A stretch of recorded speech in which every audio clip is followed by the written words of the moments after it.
52% de los evangélicos de los Estados Unidos concuerdan con todos pecan un poco. Pero la mayoría de la gente es buena por naturaleza. ¿Qué dice Jesús en Mateo 19:17? ¿Tienen sus Biblias? Alguien me lea.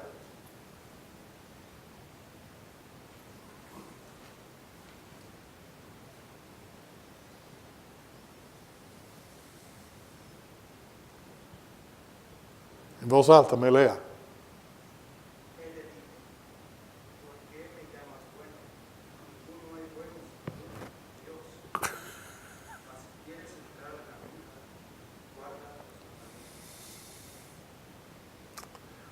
¿Cuántos buenos haya? Uno. ¿Según quién?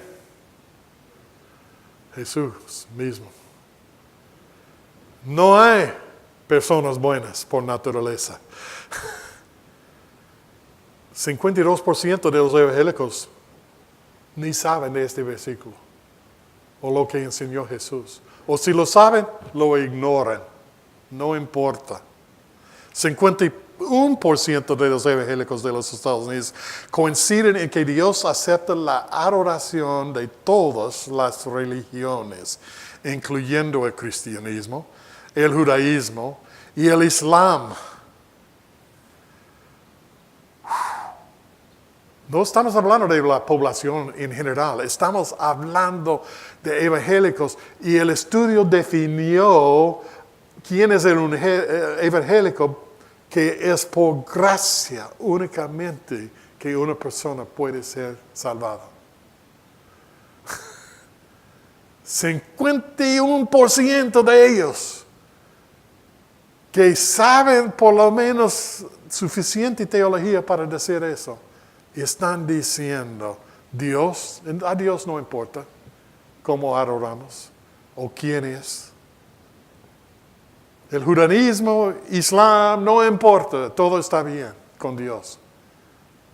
Estoy leyendo en el Antiguo Testamento en este momento. Dios es bien específico en lo que Él espera en la adoración a Él.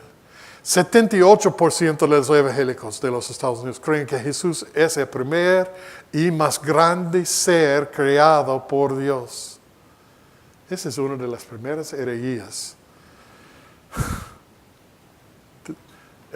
Fue ya tratada por la iglesia primitiva y señalando la enseñanza bíblica de que Jesús es verdaderamente Dios y verdaderamente hombre. Pero 78% de evangélicos creen que Él es el primer y más grande ser creado por Dios. Un error inmenso. Un error inmenso teológicamente hablando.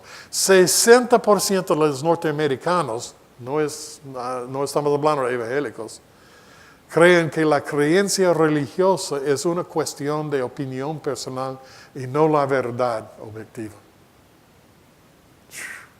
Encontramos esto todos los días, ¿no es cierto? ¿Por qué estudiar las 3 cartas hoy? El odio de Satanás por la palabra de Dios. Lo atacó directamente a la hembra, ni al macho, ni a la hembra, ni al macho, sino que atacó la palabra de Dios, llamándola en cuestión. Ciertamente Dios no dijo. Dios no atacó a varón. No atacó a Eva. Atacó la palabra de Dios. Satanás odia todo lo que Dios ha hecho y declara unilateralmente la guerra espiritual contra Dios y la creación más preciada de Dios.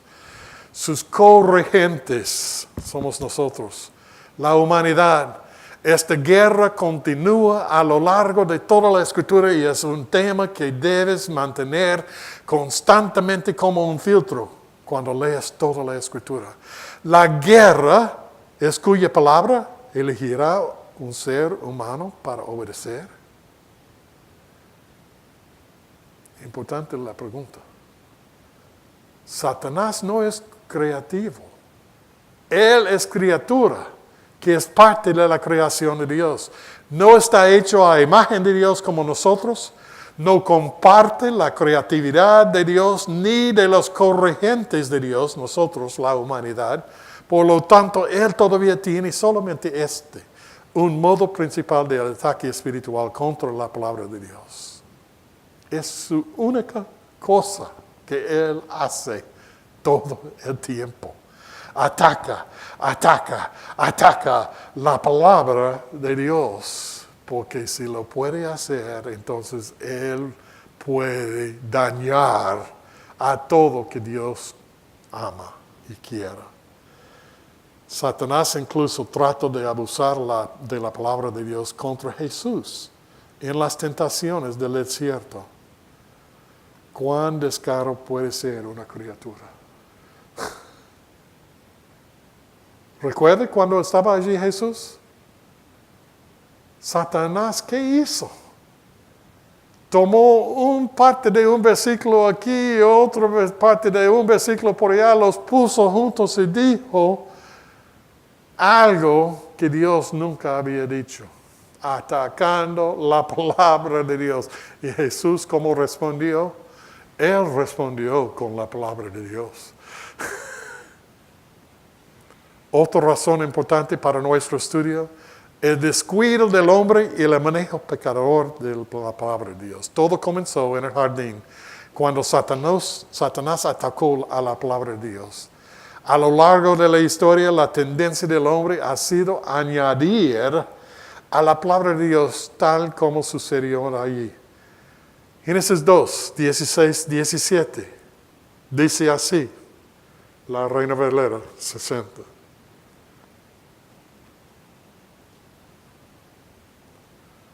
En Génesis 3, 2 y 3, la mujer responde a la serpiente. ¿Y qué hace ella?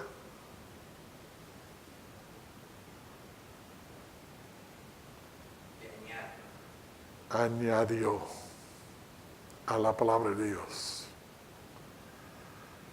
Recuerdo que mi esposa fue a una iglesia en Georgia. Su madre estaba con ella. Su madre era bien bautista. Nosotros presbiterianos. Ella no quería asistir a una iglesia presbiteriana, entonces mi esposa fue con ella para escoger una buena iglesia bautista cerca de nuestra casa. Y entraron ahí en esta iglesia y resultó que mi suegra y mi esposa fueron las únicas dos mujeres que estaban vestidas en pantalones. Todas las otras mujeres vestidas en faldas.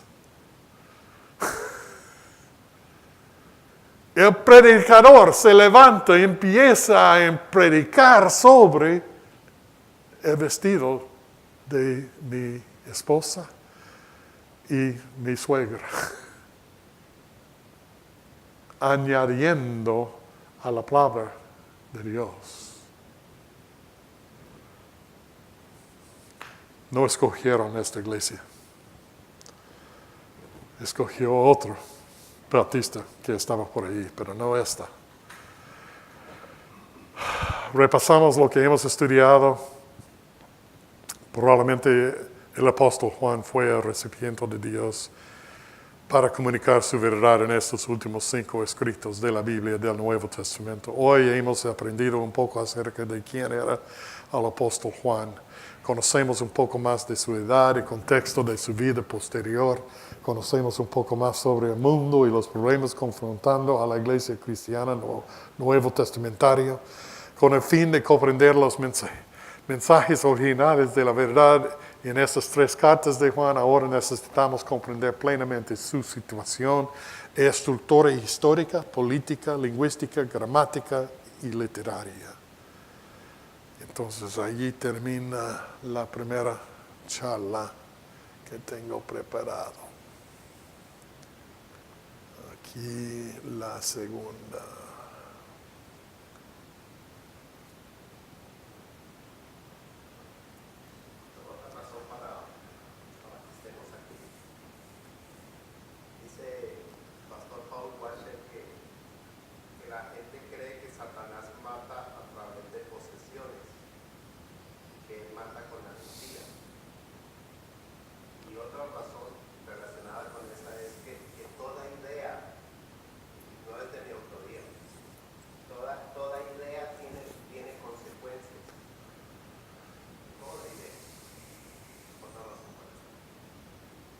Sin duda. ¿Cómo vamos a comprender los 5 escritos de Juan, incluyendo esas 3 cartas? Trabajar a comprender plenamente el contexto cultural, lingüístico, histórico, político, en el que Dios reveló su palabra al apóstol Juan en esas 3 epístolas. La historia revisionista, ni la reinterpretación de la Biblia basada en el contexto, las culturas y las reglas de hoy no tiene lugar en la comprensión de la verdad de Dios, que Él eligió revelar en contextos específicos a horas antiguos, pero sí son importantes en nuestra aplicación a nuestra situación hoy. Solo puede haber un solo significado y un mensaje que sea la verdad de Dios. La verdad no puede contradecir la verdad, ¿no es cierto? Una vez descubiertos, estas verdades deben ser adelantadas, contextualizadas y aplicadas a nuestras propias situaciones actuales de creencias y acciones. Pero no vamos a principiar con nuestro contexto hoy. Este viene después que comprendemos lo que Dios estaba diciendo en el contexto original. Es importantísimo cuando estamos estudiando la palabra de Dios. Vamos a tratar de entender más el contexto que Juan vivió y ministró. Aquí tengo otra hoja para darles.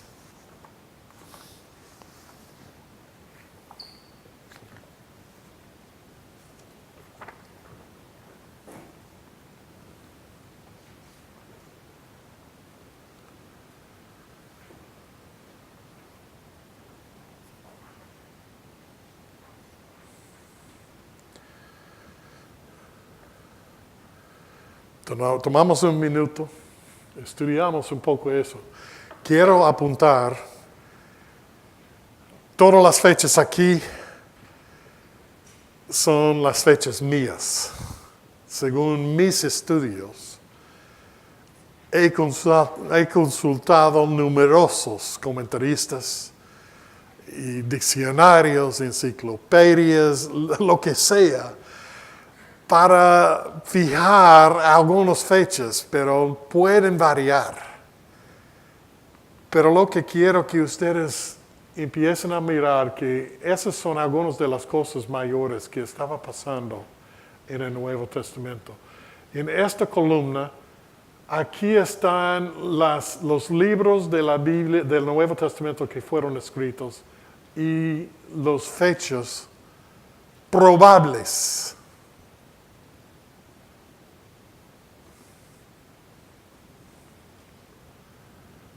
Y por la columna final, aquí, ya algunas cosas bíblicas que ocurrió, que son fechas importantes, como la muerte de Pablo, como la muerte de Pedro, como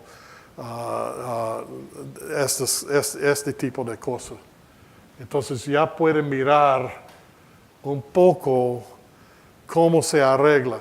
Lo que veo y pueden ver ustedes entonces también es esta hoja aquí que contiene las fechas por el libro de Hechos. Otra vez, son mis fechas. Pueden equivocarse. Yo estoy haciendo lo mejor que puedo para poner una fecha, pero puede variar tal vez 3, 4, 5 años. En algunas ocasiones, tal vez más. Pero la mayoría de los comentaristas que estoy estudiando los ponen así. ¿Me explico? Entonces quiero que ustedes tomen el tiempo para decirme cuántos años pasó entre las escrituras de San Juan y las últimas otras escrituras del Nuevo Testamento.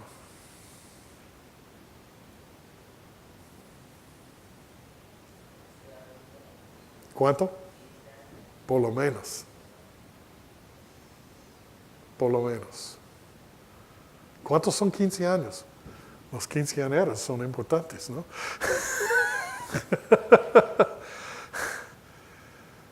15 años, probablemente.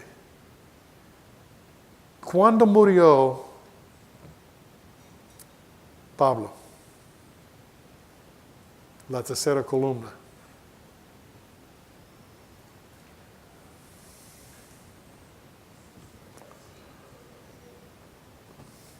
¿Cuándo murió Pedro?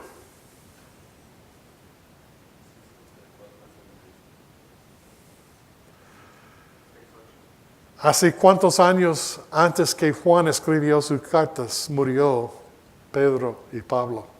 Más o menos.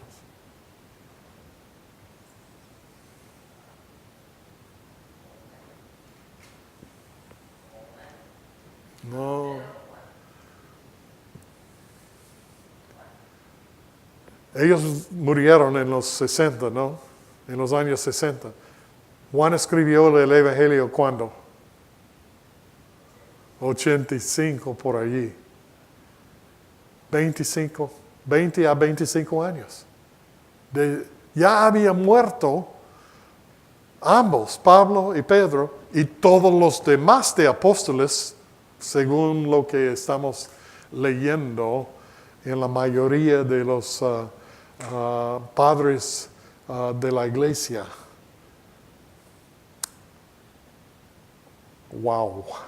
Por eso digo, Juan, además vivir en Jerusalén en los años formativos, cuando Pablo estaba ido y vuelto en sus viajes, siempre pasaba por Jerusalén de nuevo, ¿no? Haciendo reportes a los ancianos en Jerusalén. Pero estaba haciendo los 3 viajes misioneros. Y ya está muerto. ¿Qué hizo durante esos viajes Pablo? Escribió cartas. Fue preso casi todo el tiempo de su vida cristiana. Ya vamos a ver cuando él fue hecho preso en un futuro transparencia aquí. Entonces, quiero que ustedes empiecen a recoger quién fue Juan y cuándo estaba escribiendo. ¿Por qué escribió un evangelio que es tan distinto a los otros 3? Porque ya había leído todito los otros evangelios. Ya había leído todas las cartas de Pablo. ¿Cómo puedo decir eso? Es porque hicieron copias de cada una de esas cosas y los pasaron a otras iglesias para que todos tengan sus propias copias de lo que dijo San Pablo. Por eso tenemos tantos manuscritos hoy día que podemos estudiar y reconocer, este sí es la palabra de Dios. ¡Wow! No ocurre en ninguna otra literatura. No ocurre en ninguna otra concepto o cultura toda esta clase de repetición.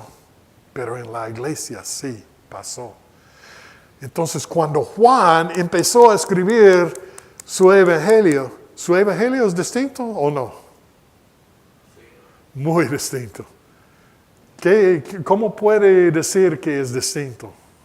Bueno, yo estoy predicando precisamente Juan, Yes. Juan 6, Sí. y siempre les he dicho que es distinto en muchas cosas, pero una de las cosas que me gusta mucho es que combina los hechos históricos de Cristo, desde su nacimiento hasta su muerte, pero con doctrina, con palabras doctrinales, claras, La clave. la clave. Es un evangelio doctrinal. Doctrina. Es muy distinto. Les voy a mostrar que tiene un arreglo increíble también, pero creo que no es esta noche. Hasta las 9:30 estamos aquí, ¿no? ¿Sí? Es lo que me escribiste. Ok, ahora, sí empieza a ayudarlos a comprender Juan y cuándo estaba escribiendo. ¿Qué edad tenía Juan más o menos si él nació, como yo dije allí, cuando el nacimiento del apóstol Juan en el año 6 más o menos? No sé cómo. Nadie sabe cuándo nació Jesús. Realmente para fue una asunción que él nació en el año 0, pero probablemente no es así. 6 antes de 0, tal vez, quién sabe. Pero Juan estaba más o menos la misma edad. No sé si notaron en la foto, en la pintura, que Jesús estaba en la cruz sin barba a los 30 años de edad.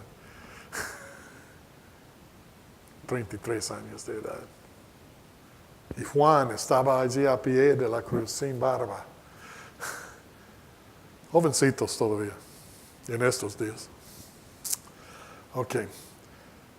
Ya, esta es una hoja de referencia. Quiero que haya comprensión de lo que Juan estaba viviendo y cuándo lo vivió y por qué él tiene otra forma de presentar las cosas a la iglesia que Pablo tenía, o Pedro tenía, o del Mateo, Marco, Lucas tenían. Él está presentando las cosas en una forma distinta. ¿Cuál evangelio fue escrito primero? Ahí en la hoja. Marco. ¿Cuál de ellos aparece primero en el Nuevo Testamento? Mateo. ¿Es cronológica? No. ¿Cuáles fueron los últimos libros escritos en el Nuevo Testamento? ¿Cuándo y por quién?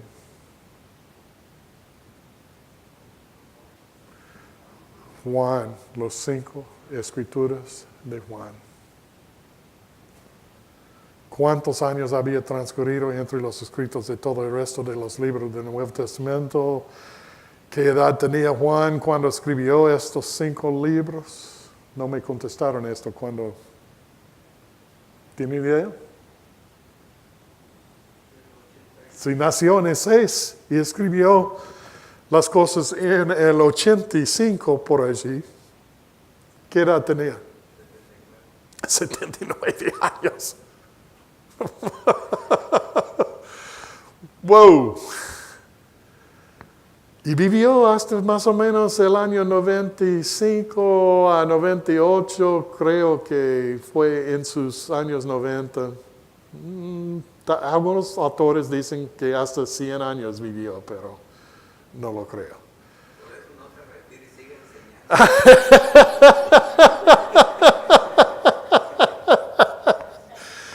Nunca quiero jubilarme de enseñar.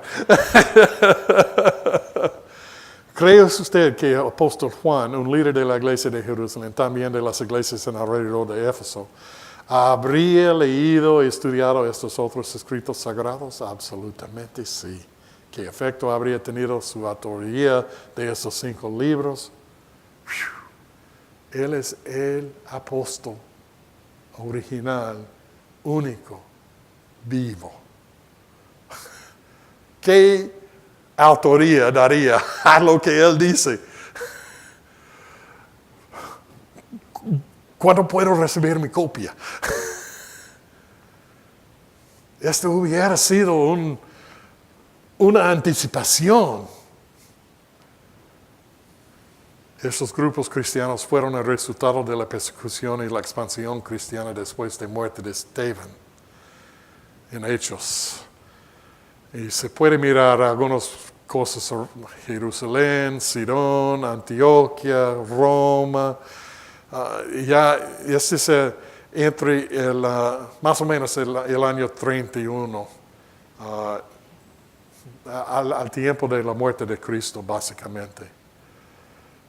Y allí está Éfeso y las 7 iglesias que Juan estaba haciendo su ministerio más tarde. Eran parte de una diáspora judía ya extendida. En el siglo I apareció más como donde están la parte rosada. Es la diáspora judía. Había crecido en el siglo I.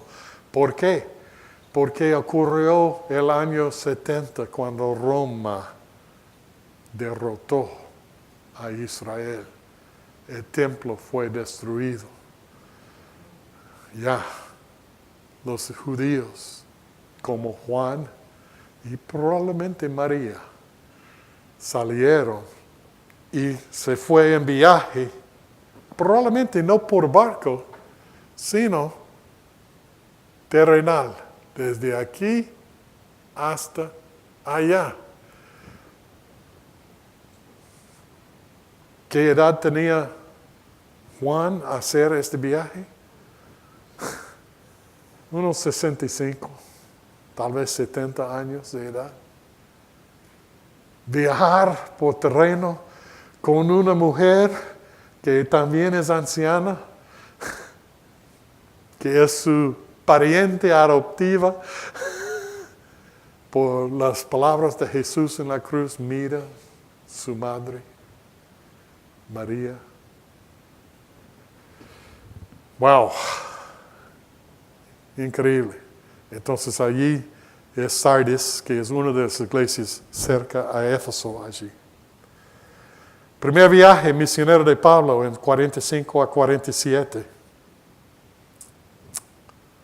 Entonces puede mirar que salió, fue por la isla de Cyprus y allí se entró allí adentro en lo que es hoy día Turquía y entonces regresó de allí a Antioquía. El primer viaje. Allí está Éfeso y no pasó por allí. En su primer viaje, no pasó por allá. El segundo viaje, mira dónde se fue. Por tierra a el área de Éfeso y de las 17 iglesias por allí.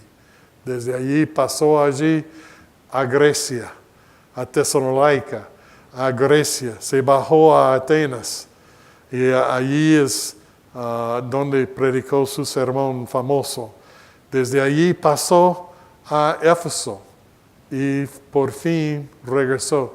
3 años estaba viajando Pablo en su segundo viaje. Y en Atenas, durante ese segundo viaje, él presentó su sermón muy directo de la colina de Mar en Grecia. Y él estaba diciendo cosas muy, muy fuertes.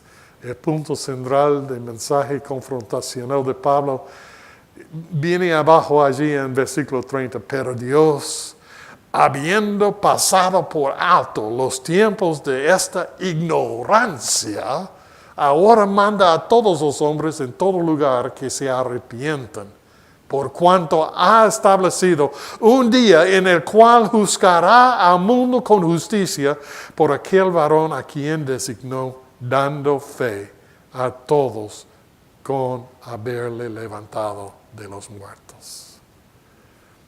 ¿Y qué pasó en este entonces de terminar su sermón?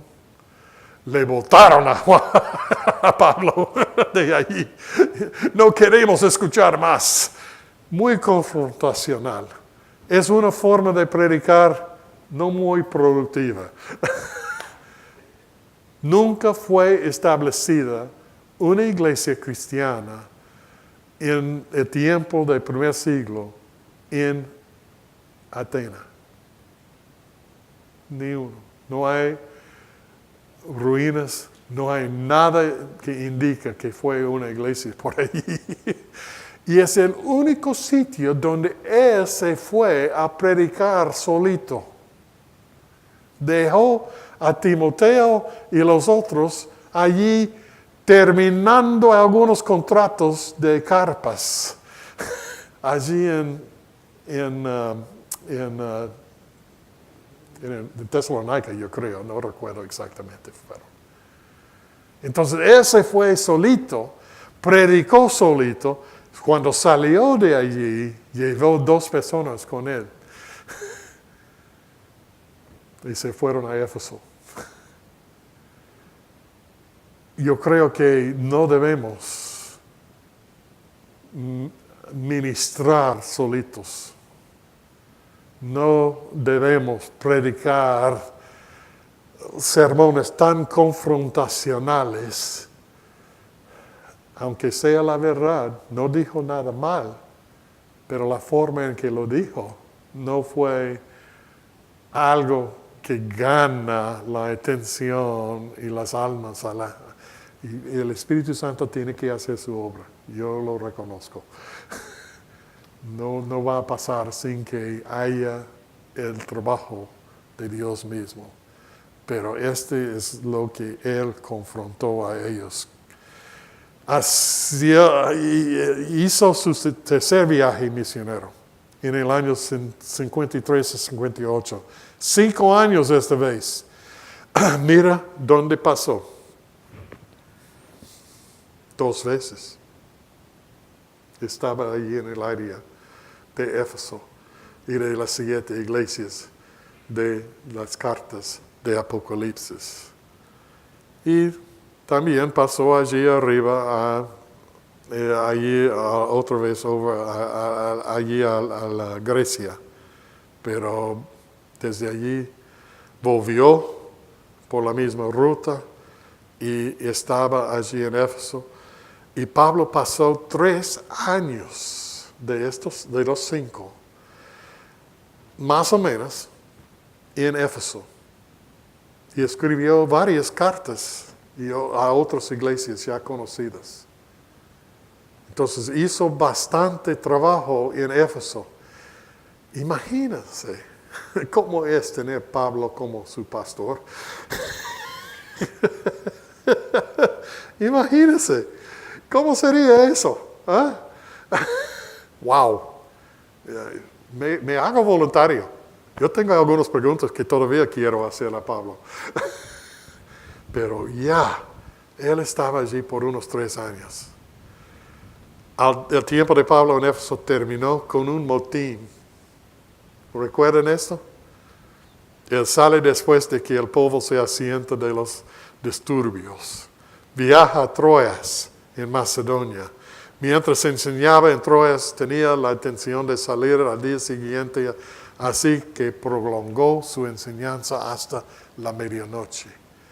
Y el joven Úticas cayó en un profundo sueño y cayó de una ventana y fue asesinado, luego resucitado.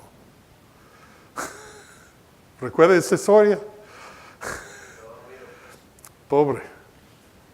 Juan dijo por sí mismo, no soy muy bien, no hablo muy bien. Otra persona en la Biblia dijo eso. ¿Recuerda quién fue?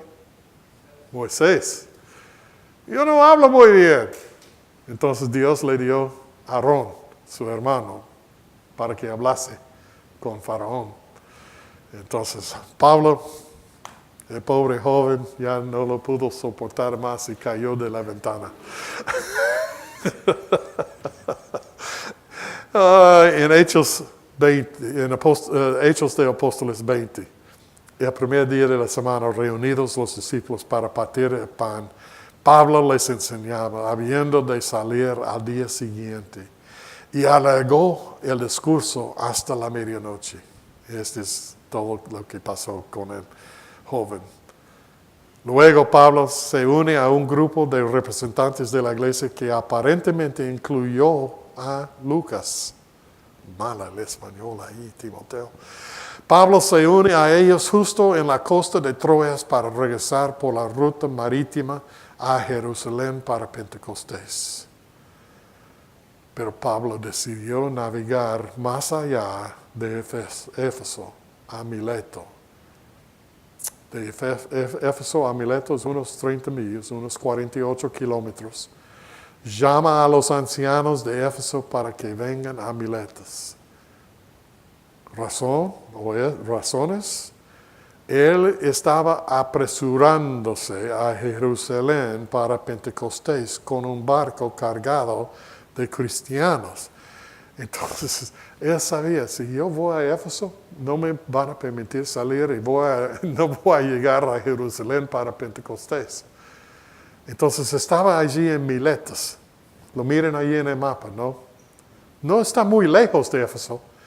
Y desde allí llamó a los ancianos que vengan al barco.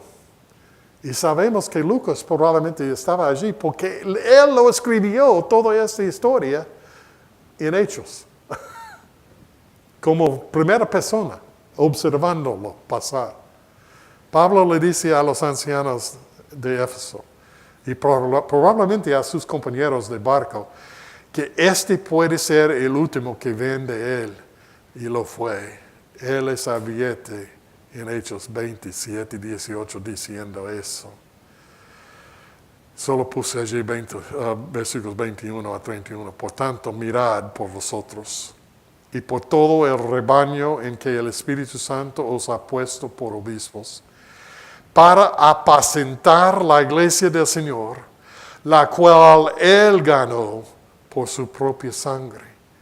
Porque yo sé que después de mi partida entrarán en medio de vosotros lobos rapaces, que no perdonarán al rebaño.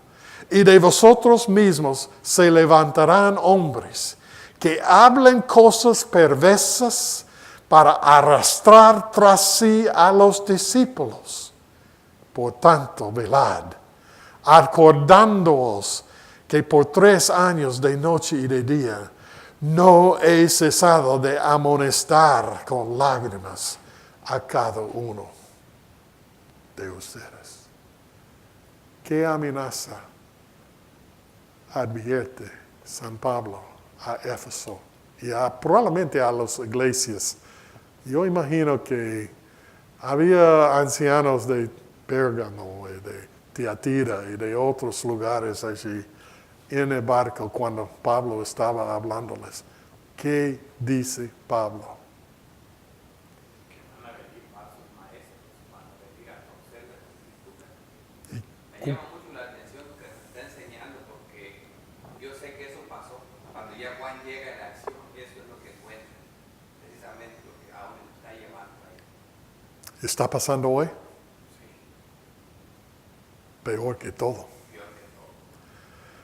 En otras palabras, las amenazas a la iglesia no serían simplemente externas, hablando de Roma, los políticos, las uniones de distintos obreros, sino internas. Las amenazas peores y más difíciles en algunos sentidos llegan desde adentro, no de afuera. Entonces, este fue la iglesia Efesio, en que el apóstol Juan viene a ministrar unos 10 o 12 años más tarde.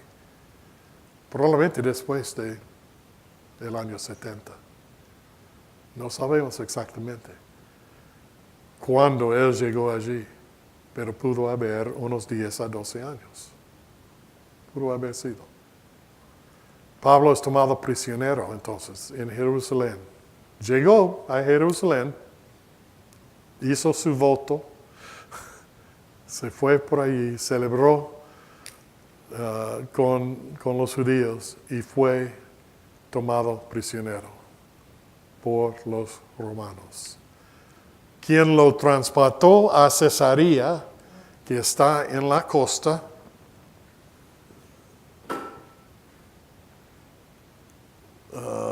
sí, aquí yo creo, no puedo leerlo. Y sí, ahí es. Y allí quedó en Cesarea por 1 año, 2 años. Y luego los llevaron a Roma en 60 o 61. Y allí es donde murió. ¿Cómo murió Pablo?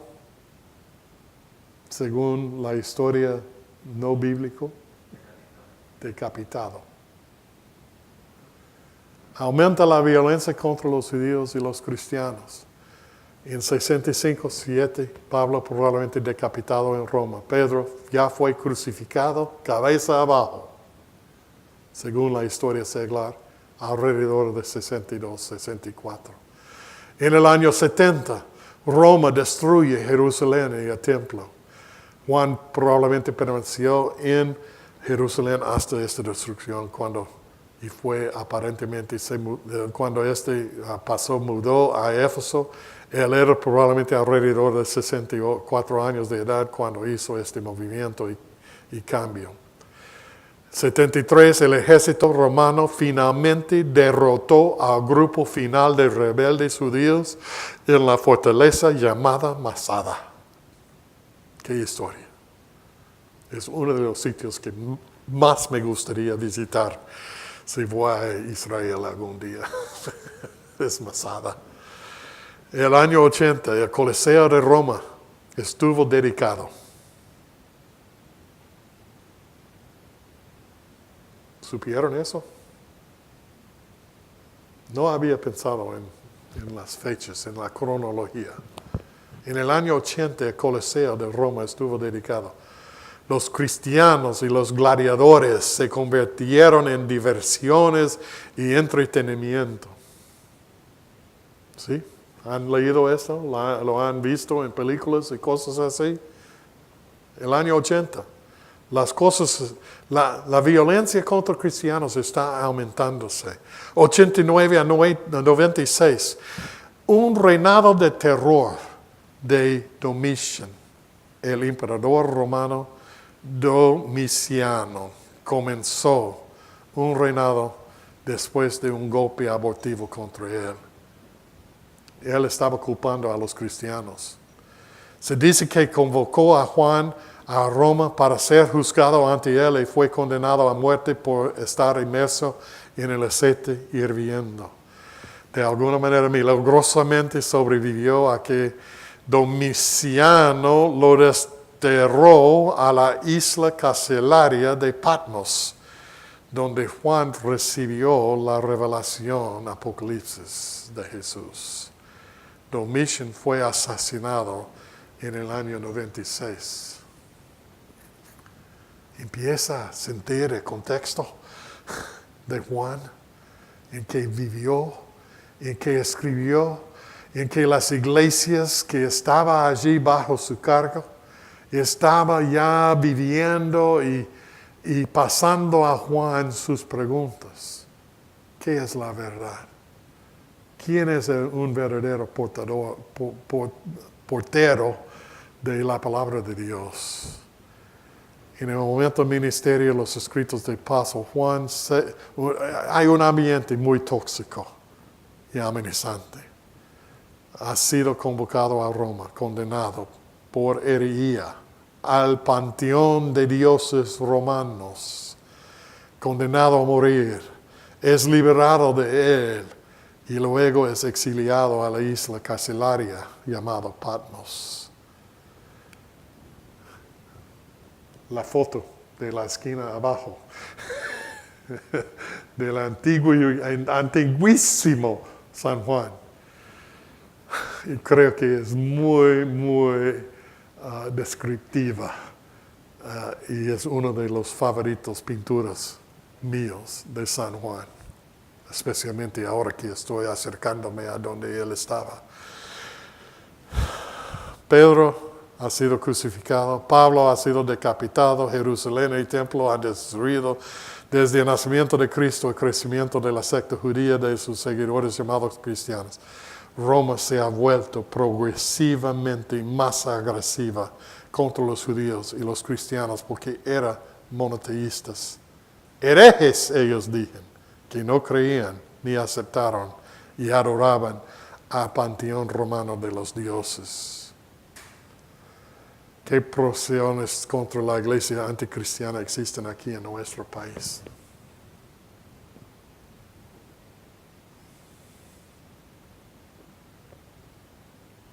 ¿Cómo es el ambiente hoy? Nos encanta a los cristianos, ¿no es cierto? El gobierno nos quiere mucho. No. Nosotros cada vez que queremos hacer algo en nuestra iglesia que está allí en la autopista Katy Freeway, allí justo en la autopista, muy cerca donde 610 pasa por ahí, unos cuadros de IKEA, todos conocen a IKEA, ¿no? Cada vez que la iglesia quiere poner un letrero allí afuera anunciando algo, el gobierno local nos bloquea porque todavía están enojados porque nosotros no pagamos impuestos como Home Depot, otros comerciantes que están allí al lado, porque nosotros estamos en un terreno increíblemente valoroso. Nos odian. Ahora está mejorando un poco porque algunos de los hombres de nuestra iglesia han tomado el desafío de ir y hablar y charlar y llevar algunos regalitos y cosas así. Entonces ha mejorado un poco. Pero hoy en día estamos sufriendo. ¿Cómo es el asunto allí en China en este momento? ¿Quién sabe? ¿Está bueno por ahí en China la iglesia? No. Muy, muy perseguida. ¿Cómo está la iglesia en Laos, donde yo fui piloto de guerra? Muy perseguida. En Camboya, muy perseguida. Hay lugares en el mundo en este día que están sufriendo mucho más que nosotros. Mucho más que nosotros. Hasta que muchos nuevos martiros están ya en camino hacia el cielo por su fe. ¿Hay otros lugares en el mundo? Sí. ¿Hay lugares en el mundo donde los cristianos mueren a causa de su fe? Sí. En estos últimos 50 años, ¿qué cambios culturales pecaminosos hemos visto en nuestro contexto?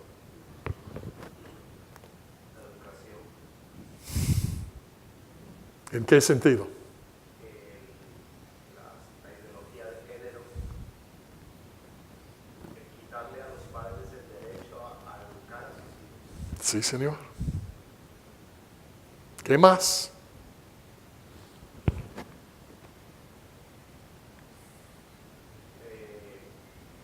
Que la iglesia pague impuestos es una presión muy fuerte que cae en los padres.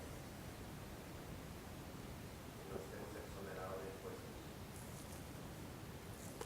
¿Les encanta el gobierno escuchar la verdad de Dios? No. ¿Sabe usted de algún ministerio e iglesia que esté predicando, enseñando el error en lugar de la verdad de Dios? Lo que no se casi que predique la verdad. El error.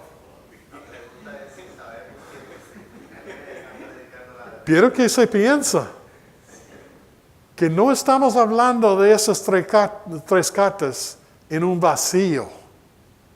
Nosotros estamos en las mismitas condiciones que sufrió las iglesias quien originalmente recibieron estas tres cartas. ¿Cuáles son las preguntas? Ya hemos hablado de eso.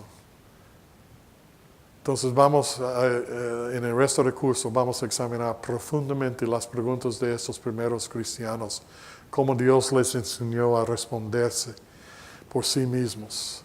Pregunta número 1, ¿cuál es la verdad de Dios acerca de tal cosa? Pregunta número 2, ¿cómo podemos saber quiénes son realmente los mensajeros de Dios de su verdad, portadores de la verdad? También estudiaremos la estructura lingüística, gramática, literaria de estas tres cartas para comprender mejor el mensaje original de Dios y sus aplicaciones a nosotros hoy en día. ¿Tomamos otro break, Javier? Ok. Tengo más para presentar, entonces.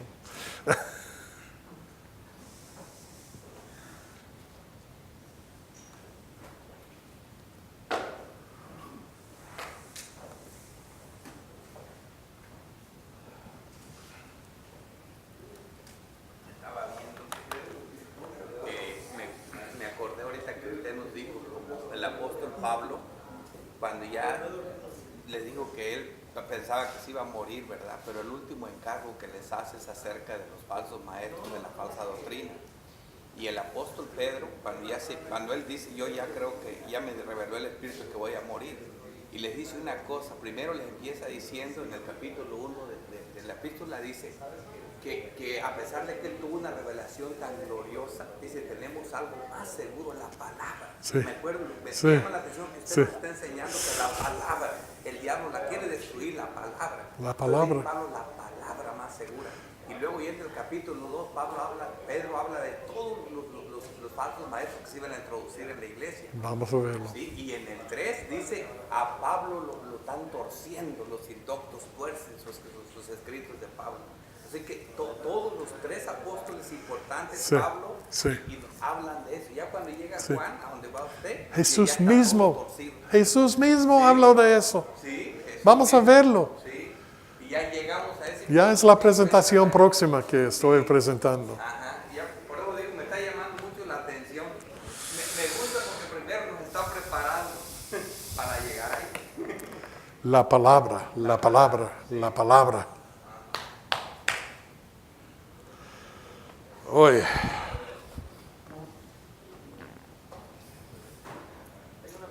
Sí, El Evangelio de Mateo, usted dijo que principalmente el tema es el reino de Dios, sí, porque lo dice, ¿verdad?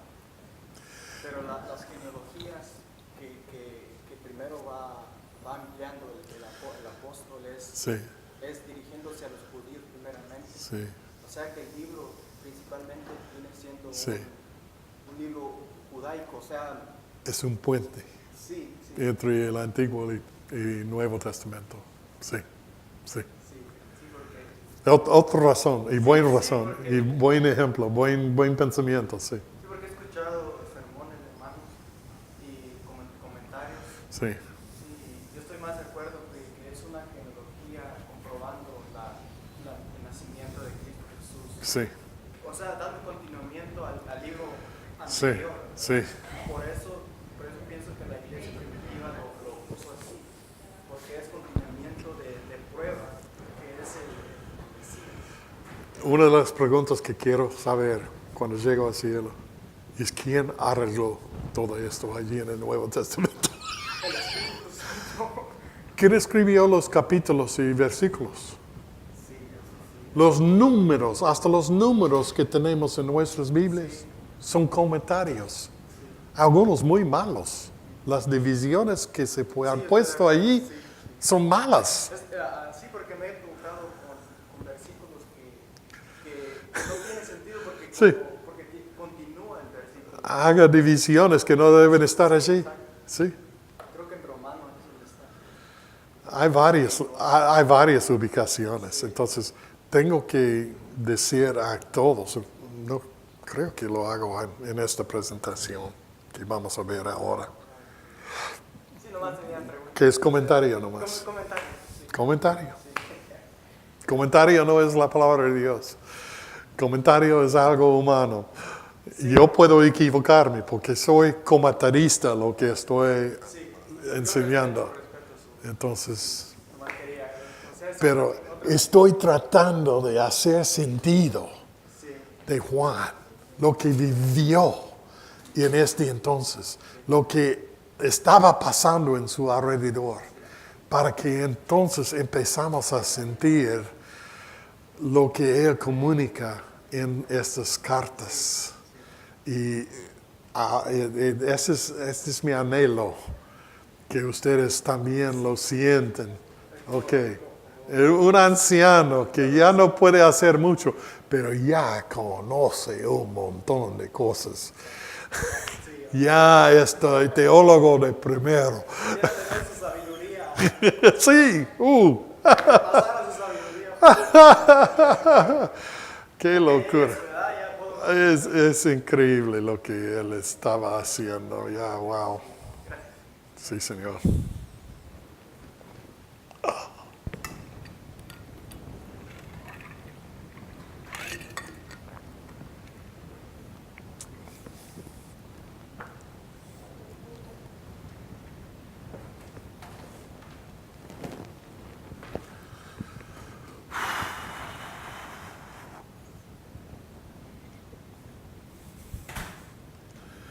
Gracias por su servicio. Ya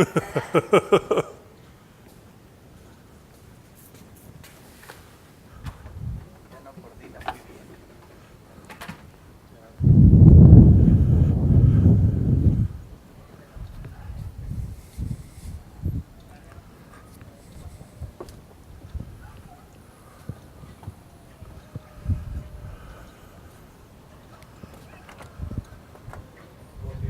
It's all right. No hay apuro.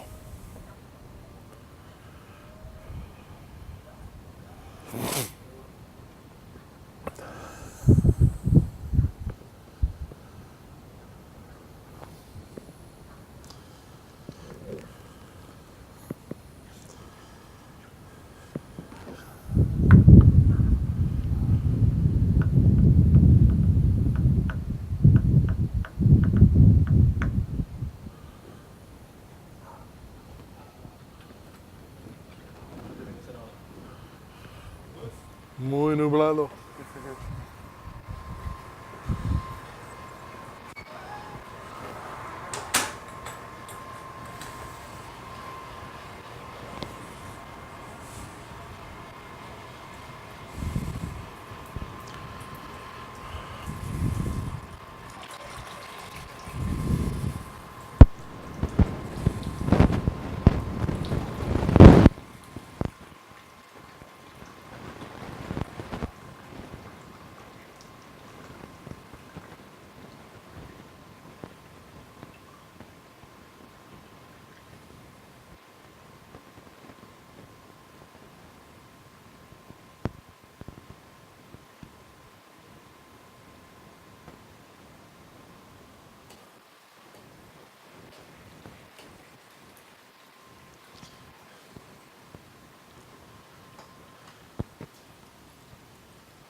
Ahorita yo creo que ya compré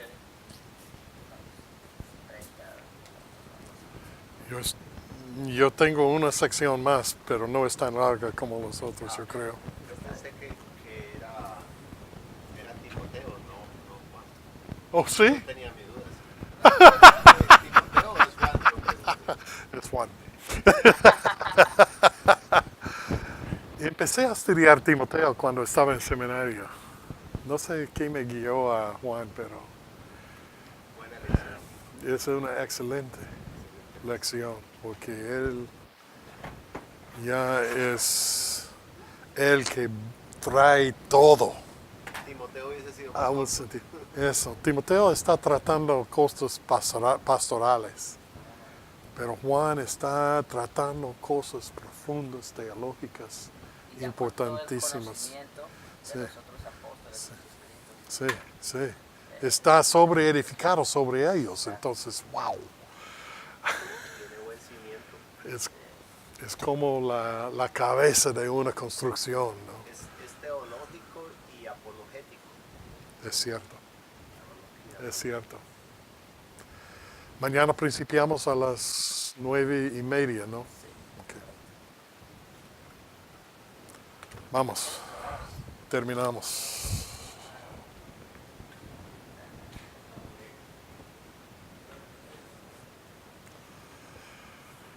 Let's finish.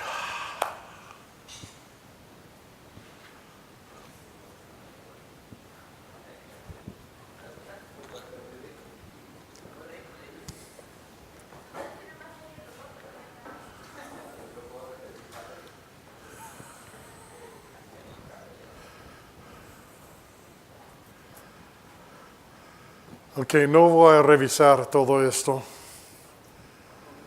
Lo hemos revisado bastante.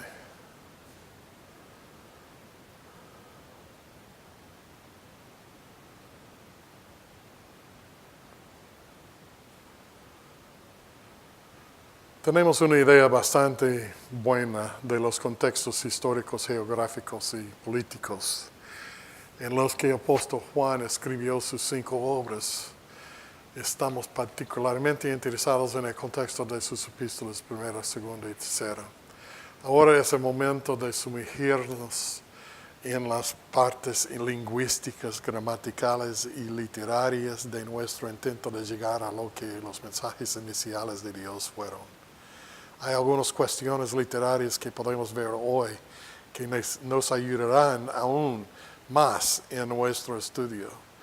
Algunas claves literarias existen para ayudarnos a extender comunicaciones del idioma griego original, repeticiones, significados de palabras que vamos a ver mientras estamos estudiando los libritos.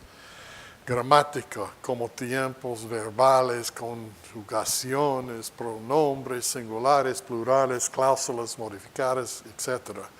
Los vamos a observar cuando estamos ya tocándolos en el texto. En contorno, bosquejo en uso.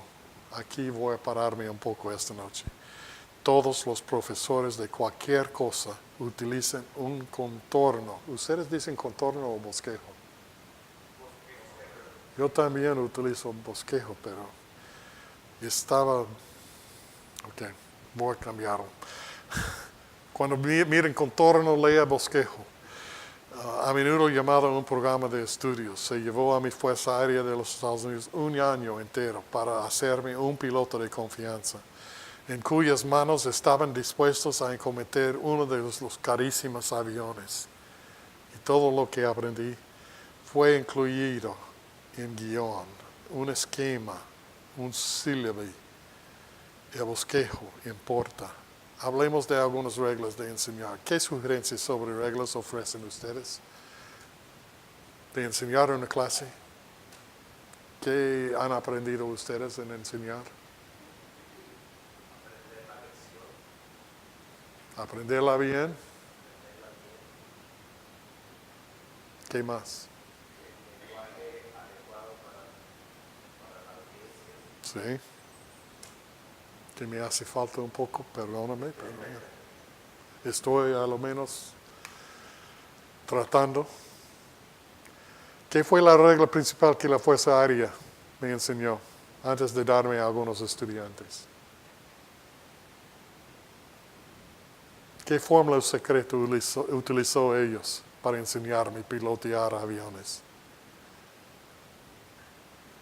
ser instructor a mis estudiantes extranjeros.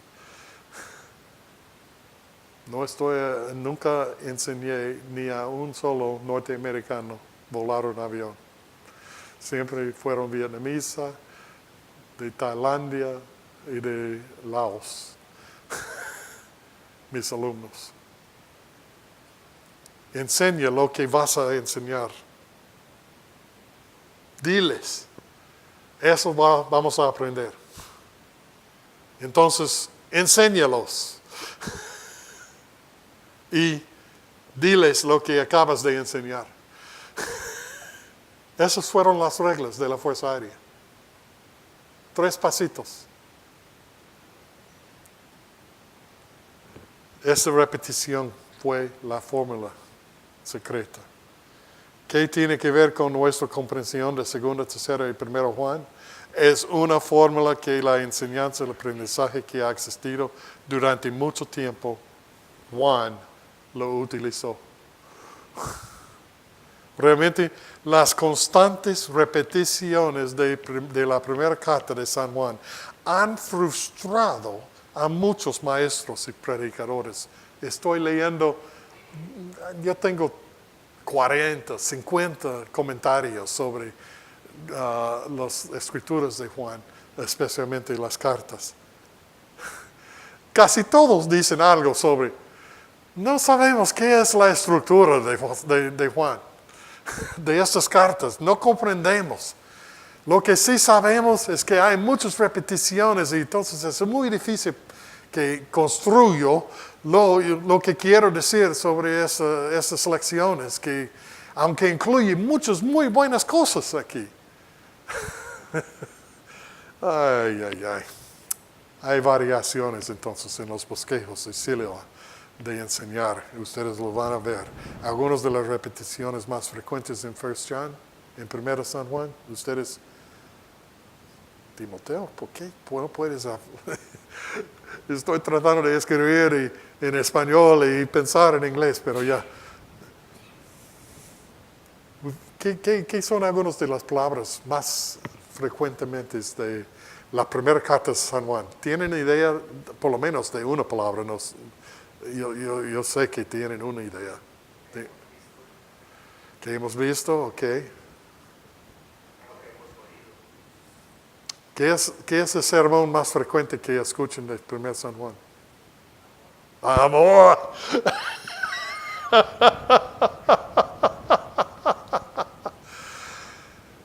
La palabra más frecuentemente repetida en 1 San Juan. Dios. ¿Dice algo? ¿Qué es la segunda? Amor. Ama. Incluí, me encantó. Saber. Pecado. 27 veces. La verdad. 23 veces. Mandato. 14 veces. El mal, anticristo, mentiroso. 14. Testimonio. 6. Múltiples repeticiones nos llevan a creer que puede haber una estructura de contorno, un bosquejo, que utiliza y respeten estas repeticiones. Los bosquejos nos dan una excelente indicación de lo que el autor va a comunicar, por qué y cómo. Es una de las primeras cosas que leímos al abrir un nuevo libro, ¿no es cierto? Por lo menos yo lo hago. ¿A dónde va con este libro? Y leyendo la tabla, usualmente yo puedo decir, ok, tengo idea de qué se trata en este libro. Nos ayudan de aprendizaje culturalmente relevantes. Hay bosquejos occidentales. No el oeste de los Estados Unidos aquí, estoy hablando de occidental, sino hablando del mundo occidental, que incluye a España, Inglaterra, los Estados Unidos, orientales es China y Tailandia y Turquía y cosas así. Buena pregunta. Casi todos los estudios bíblicos, comentarios bíblicos del estudio, sermones, utilizan el bosquejo del estilo occidental para ayudarnos a aprender. Mira cualquier Biblia de estudio en inglés o en español y las verás. Con bosquejos, referencias cruzadas, concordancias, mapas, divisiones de capítulo, versos, párrafos, puntuación, incluso separaciones de palabras y casi todos los encabezados tópicos, las divisiones en capítulos, versos numéricos, etc. no son parte de la inspirada palabra de Dios. Sí conocieron eso, ¿no? Son comentarios humanos. Ese es cómo aparecían las escrituras originales. Sin puntuación, sin espacios entre palabras. Notas, contornos, referencias, etc. no son parte de la inspirada palabra de Dios. Esta es la palabra de Dios, como fue escrito en hebreo, griego. Nuestros bosquejos, en nuestro contexto, usualmente tienen idea principal número 1, idea principal número 2 y idea principal número 3. Y bajo cada uno entonces hay subsecciones de otras ideas que apoyan a... Allí es nuestra estructura más o menos conocida a nosotros, ¿no? Si tú abres un estudio, Biblia de estudio, van a ver bosquejos que aparecen así.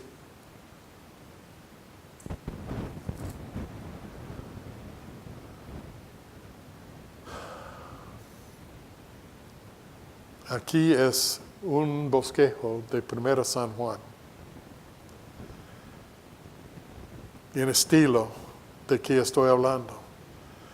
Entonces, la primera división principal es Dios es luz. Y la segunda es Dios es amor. ¿Cómo les suena? Me gusta. No es mal. Está diciendo verdad sobre 1 San Juan. Entonces, 2 puntos bajo Dios es luz, dicen, lo que camina en la luz implica, y lo que caminar en la luz excluye. Son las 2 partes que se pusieron allí. En la segunda división, tiene subdivisiones que dice, de Dios es amor, la evidencia de filiación, justicia. Y la segunda prueba, la fuente de filiación, posesión del Espíritu. ¿Cómo les suena?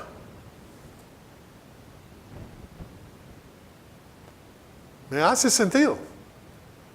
Me suena bien. Es uno de mis comentaristas favoritos de 1 San Juan que escribió eso. Pero ese es su bosquejo que yo traduje al español, aunque sea un poco mal. Capten la idea. Es un bosquejo del oeste. Es un bosquejo que nos comunica a nosotros. Los bosquejos enseñan ayudas de aprendizaje culturalmente relevantes. Occidentales son generalmente útiles, pero no aparecen en los textos bíblicos. ¿Supieron eso?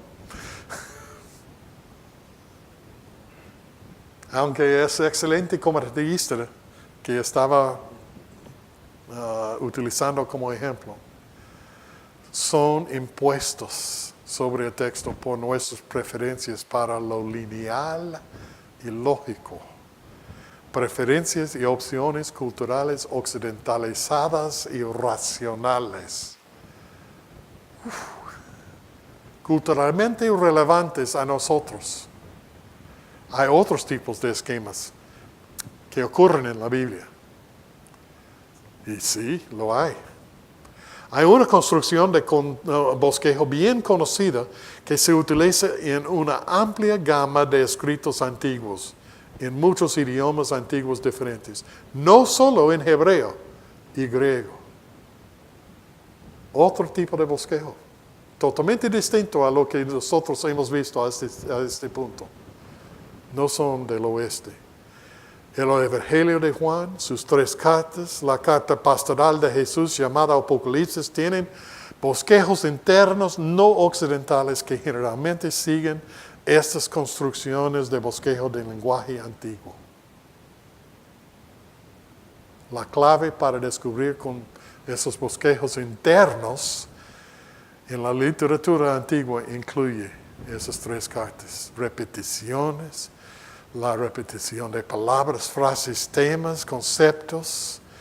Estas repeticiones a veces nos frustran y nos parecen extrañas, pero cuando empieza a verlas en otra forma, ¡wow!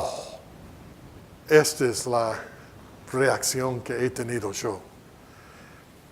¿Qué pasa si hay algún bosquejo muy diferente y antiguo internamente indicado por 1 San Juan que el occidental que vimos en el diapositivo hace unos minutos? ¿Qué pasa si algo es diferente en lo que estudiamos? ¿Qué pasa si no está enfocándonos en Dios es luz y Dios es el amor? O cualquier otro esquema que encuentres. Estas son verdades bíblicas, ¿no es cierto? Se enseña en muchas otras partes de la Escritura, ¿no es cierto? Sí. ¿Qué pasa si el mensaje interno de 1 San Juan es diferente a Dios es luz y Dios es amor? Es la pregunta. ¿Qué interpretación por bosquejo debe tener prioridad en nuestra interpretación? ¿El que se pretende y presente internamente por el apóstol o el occidentalizado que imponemos porque tiene sentido para nosotros hoy? ¿Cuál debemos utilizar para comprender qué fue el mensaje de Dios que quería que ellos que lo recibieron en este contexto que hemos pasado bastante tiempo ampliando hasta ahora? Ellos comprendiendo otro mensaje. Y no fue Dios es amor y Dios.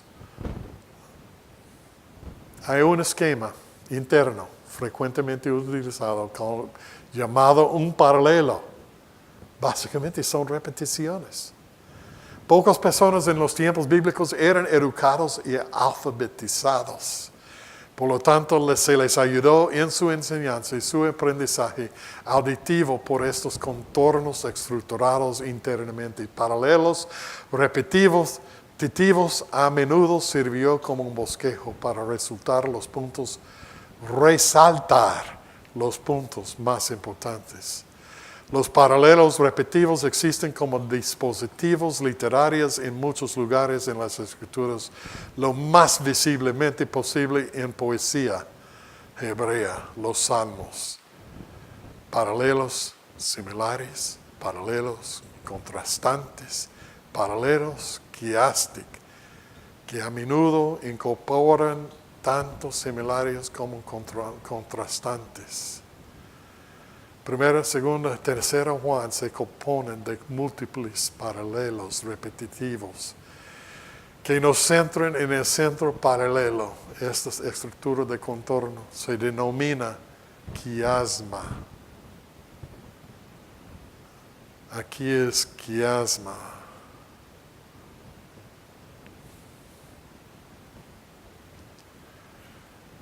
Un quiasma es la media parte de un X.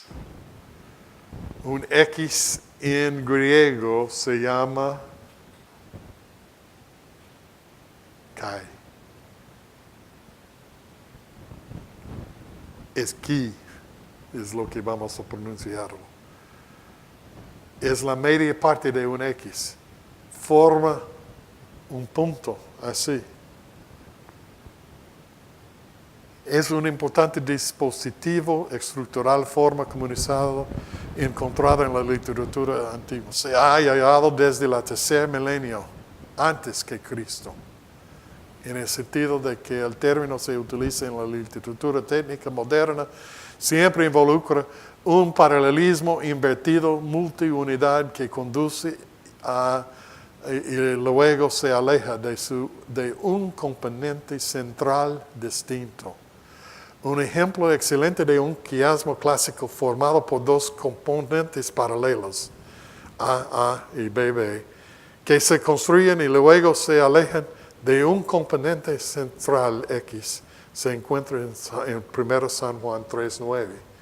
No vamos a estudiar 1 San Juan hasta la próxima fin de semana. Pero mira, estos versículos leen así: todo aquel que es nacido de Dios no practica el pecado.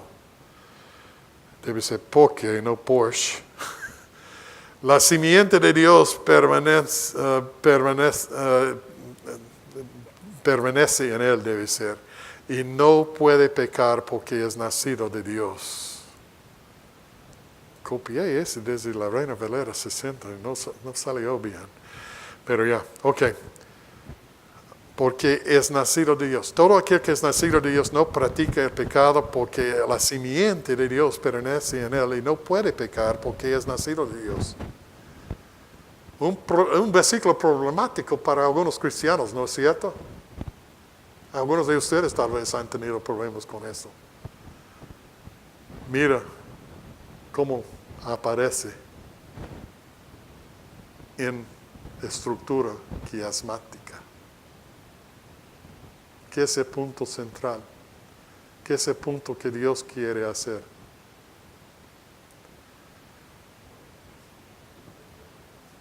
Esa es la clave. Cuando vamos estudiándolo, ustedes van a mirar cómo hace sentido. ¿Qué tiene con Dios es amor? Nada. ¿Qué nos enseña la estructura quiasmática?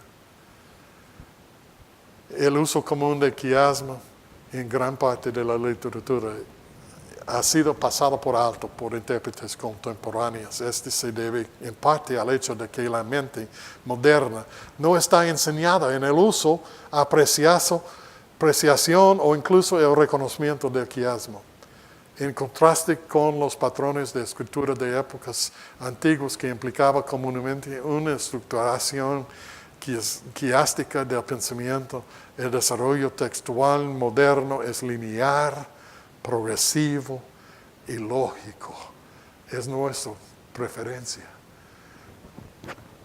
Ni pensar así en los tiempos de Juan, en los tiempos de Jesús. En los tiempos de David, cuando estaba escribiendo la poesía de los salmos, está llena los salmos de esta construcción. Lleno.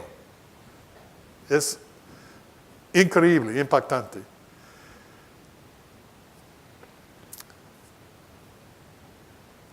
Algunos han dicho que este tipo de estructura funciona mejor en hebreo y griego que en inglés o español o otras lenguas gramáticas.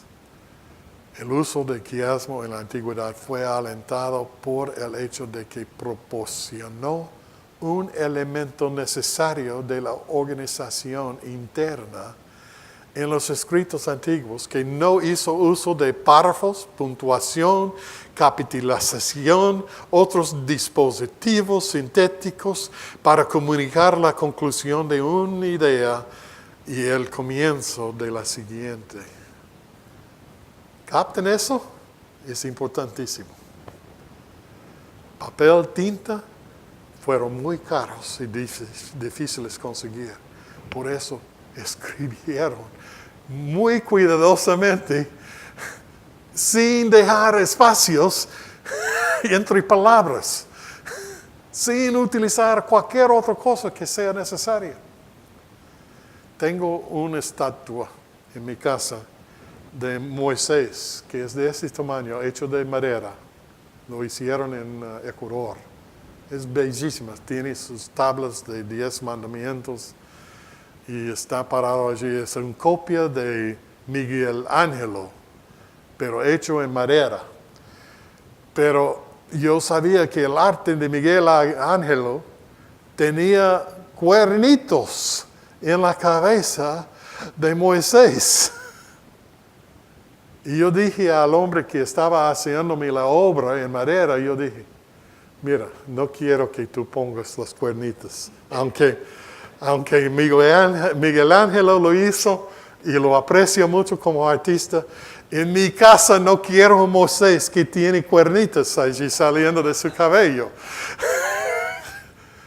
Y el artista me dijo, ok, sí, yo lo puedo hacer, pero ¿por qué? Miguel Ángel lo pusieron allí. Yo no sé por qué, pero yo sé que lo hizo, sí. Él dijo, ¿y tú no sabes por qué lo pusieron? Y yo, no tengo idea. Él me dijo, yo voy a preguntar a mi cura. Era buen católico él. Y yo dije, y yo mismo voy a investigarlo yo también. Y la próxima vez que vengo aquí a tu taller, hablamos de eso. Y descubrí la respuesta. En hebreo, escribieron sin utilizar señales de vocales. Solo pusieron consonantes. Es impactante. Lo puedes hacer en inglés o español y leer lo que quiere decir, aunque no hay espacio entre palabras. Y no hay vocales como A, E, U, I, etc. En hebreo no lo escribieron. En el hebreo que tenemos de hoy están escritos. Y hay espacios entre palabras. Las 3 letras que se utilizan para cuernos son las mismas 3 consonantes que habla de la gloria de la cara de Moisés cuando regresó desde el monte. Y en la Biblia latín había traducido desde hebreo al latín en la traducción de IV siglo, cuernitos.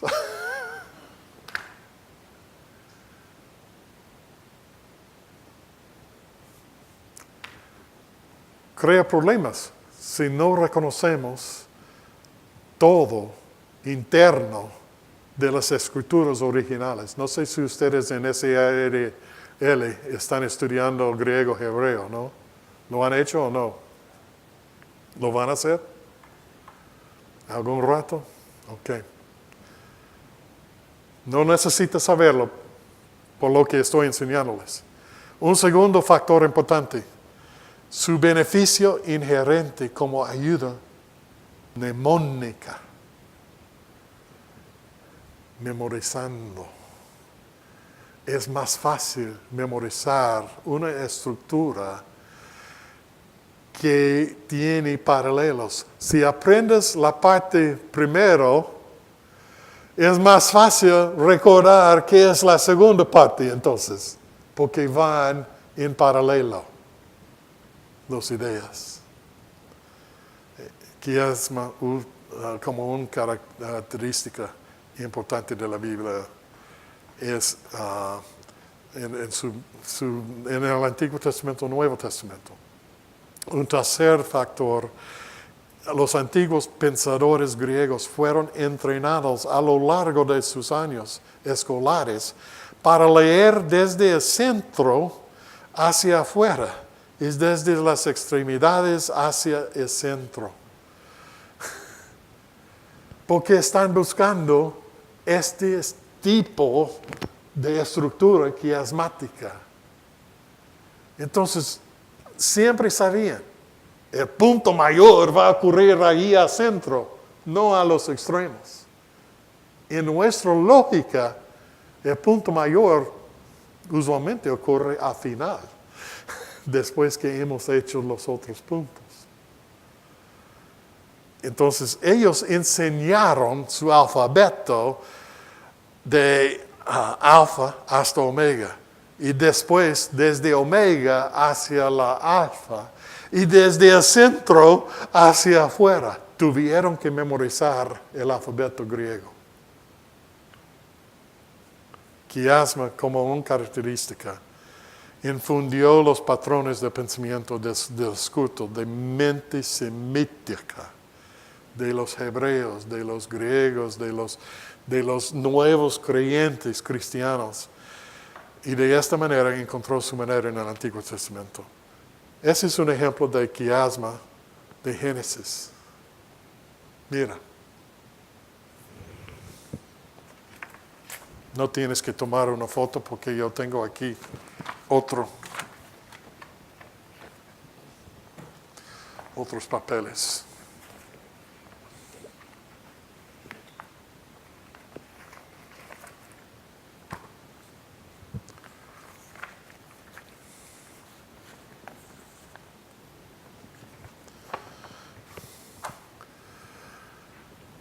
Letra A, edad de Abraham, paralelo con A, abajo la edad de Abraham.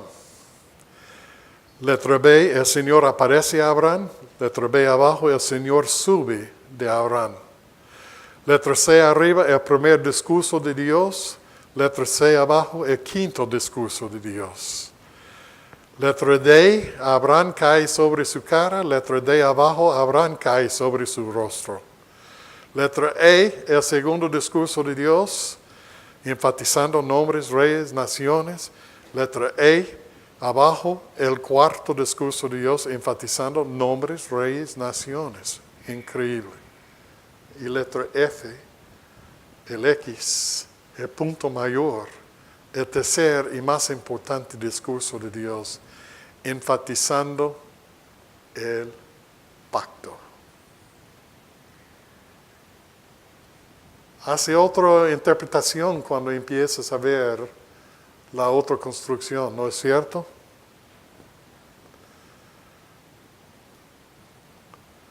La estructura está comunicando una noción. Reconocemos la estructura quiástica cuando estamos estudiando esas cosas. Exegéticamente hablando, un equilibrio estructural global que gira alrededor del componente central distinto de la unidad total. La estructura quiástica dirige al intérprete adecuadamente para apreciar la función pivotante y la importancia enfática de esa unidad central de pensamiento. Debido a su enfoque central, quiasmo acentúa la idea principal. Tercero, un reconocimiento del orden quiástico de su pasaje conduce al intérprete activamente a comparar y contrastar la interacción entre estos textualmente separados pero unidades de pensamiento temáticamente emparejadas. Mira Corintios 3 y 8. ¿Quién escribió Corintios? Pablo. ¿Quién fue Pablo? ¿Un apóstol?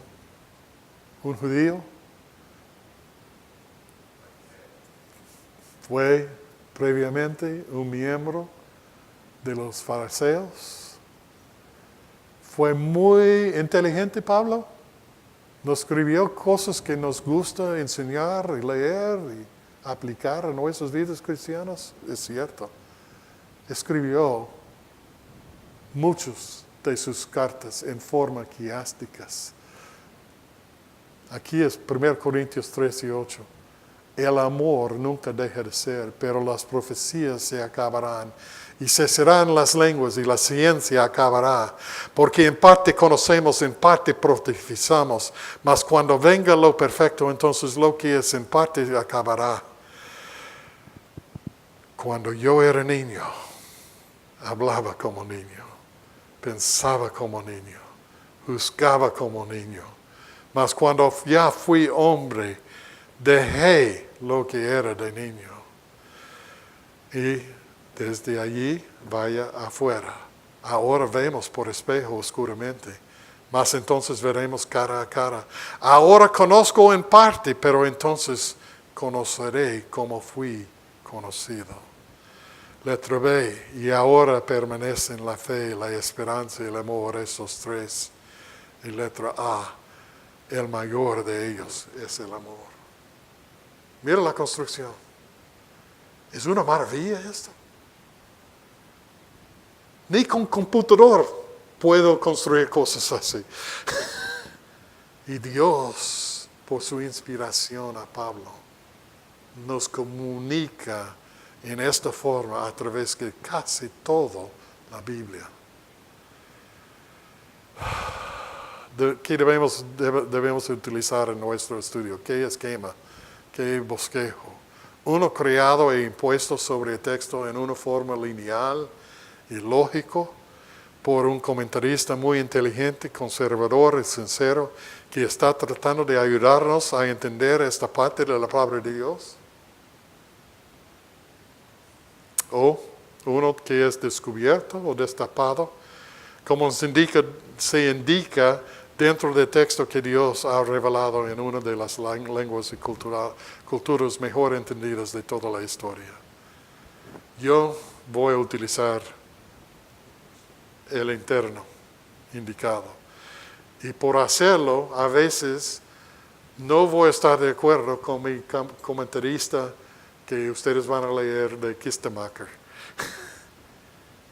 Porque él no estaba tomando en cuenta esta estructura. Y le amo, le quiero, es un hombre, o fue un hombre, ya está con Dios.